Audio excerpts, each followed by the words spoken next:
Sometimes, as in this birthday card project, you need a couple of paper patterns that have to go together.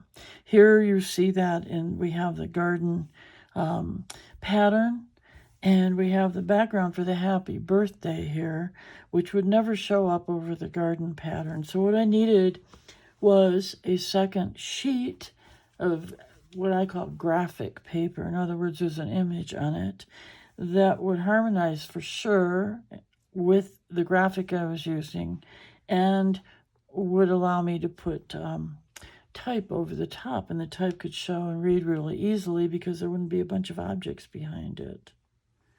This is what this card looks like when you pull this belly band up, and the garden itself can open. I call this a birthday garden. I originally made it for my sister, and then I made it for my local gallery, and then it's so much work that I'm not sure about when I'm going to be making them or not. Anyway, it is a wonderful card design, and this is the other place where I needed a background. Didn't want the same one, but I wanted the same kind of harmony so that I could put this message in here, and it would read very easily against a background that would just harmonize like crazy with the rest of the really hot graphics. And so I'm going to show you today how to use Procreate to guarantee a second graphic paper that will be in complete harmony with your first one. And so this comes in handy in a lot of places, not just cards and handmade books, but also anything that you might do in origami. Many times it's a double-sided sheet, and each side has a different pattern, but they go together. And that really works well when in folded projects where they are right up against each other. But in this case, I was just going for a background for type. And so what I did was I headed over with my graphic over to Procreate. So here we have the original graphic that I started from in making this card. And the colors are gorgeous, just really beautiful.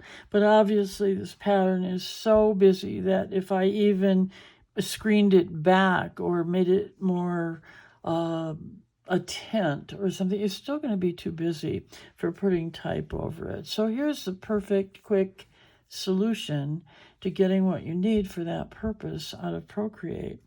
So I have brought the graphic that I'm working with into Procreate. And before I do anything with it, I'm going to go into layers and just duplicate that layer. And this way, when I make my changes, I will have both versions of the paper in the same file so that I would be able to go and print and then turn the paper over and print again out of the same file without having to move around. So I'm on my new layer that I made. And we're not even going to use brushes or anything. We're going to come over here to this magic wand. And usually when you go in here, you're doing things like brightness and hue and saturation and stuff. And we don't get too far down the list. But here in this section, the first thing is Gaussian blur. And when you tap that, you get this situation here. And there's a little arrow right here. And it gives you a choice between having what you do go with the entire layer or just where you put your pencil. And I'm choosing the entire layer because I want a matching size sheet of my complementary paper. So I'm choosing layer. And then you put your pencil or your finger on the image. I do it at the bottom so I can see most of the image. And you start to pull to the right, and as you do that, you see the blurring start to happen. And, you know, if you're doing an origami project or something where two patterns next to each other are going to be really great, you could do this version right here. But for me, I'm putting type over this, so I have to go even further with this. And I'm bringing it all the way over to a really, really severe blur.